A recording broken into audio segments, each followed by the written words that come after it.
ठेवत आहे, पण जिथपर्यंत हवामान खात्याचं आणि अधिकाऱ्यांच्या माध्यमातून राज्य सरकारच्या माध्यमातून जिथपर्यंत आवाहन केलं जाणार नाही तिथपर्यंत मी स्वतः पेरणी करणार नाहीये. म्हणून आपल्यालाही सांगतो, पेरणी करू नका, दुबार पेरणीची वेळ येऊ देऊ नका. आज संपूर्ण माझ्या शेतामध्ये मी स्वतः सकाळपासून आतापर्यंत या ठिकाणी नांगरणी केली.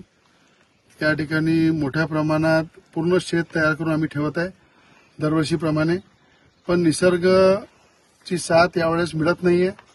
कुठे ना कुठे पाऊस उशिरा येत असल्यामुळं राज्याचे मुख्यमंत्री देवेंद्र फडणवीस साहेबांनी सांगितलं की कोणी शेतकऱ्यांनी पेरणी करायची घाई करू नये.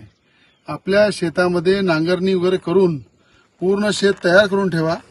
पण जिथपर्यंत महाराष्ट्र सरकारच्या वतीने आवाहन केलं जाणार नाही की पेरणी करा, तिथपर्यंत कोणी पेरणी करू नये. कारण निसर्गाची साथ ही जरुरी आहे. दुबार पेरणीची वेळ आली नाही पाहिजे. दुबार पेरणीची जर वेळ आली तर शेतकरी संकटामध्ये सापडेल आणि शेतकऱ्याचं महाराष्ट्रातलं जर नुकसान झालं तर या शेतकऱ्याला खऱ्या अर्थानं मोठा मदतीचा हात सरकारला द्यावा लागेल. पण आताच पहिले आपली शेती पेरण्याच्या आधी आपण थोडंसं थांबून पेरली पाहिजे.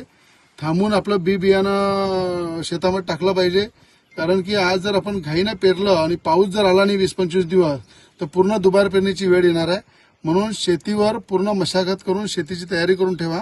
पण जिथपर्यंत सरकारच्या वतीने आवाहन केलं जात नाही, अधिकारी आपल्याला हवामान विभागाच्या माध्यमातून सांगत नाही, तिथपर्यंत कोणी शेतकरी पेरू नये ही नम्र विनंती करतो. मी सुद्धा माझ्या शेतामध्ये आता नांगरणी हे ट्रॅक्टरच्या माध्यमातून करत आहे, पूर्ण शेत तयार करून ठेवत आहे.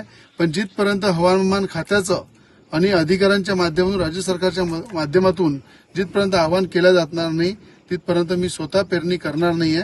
म्हणून आपल्यालाही सांगतो, पेरणी करू नका, दुबार पेरणीची वेळ येऊ देऊ नका. निसर्गाने साथ दिली पाहिजे हे देवाला प्रार्थना करा.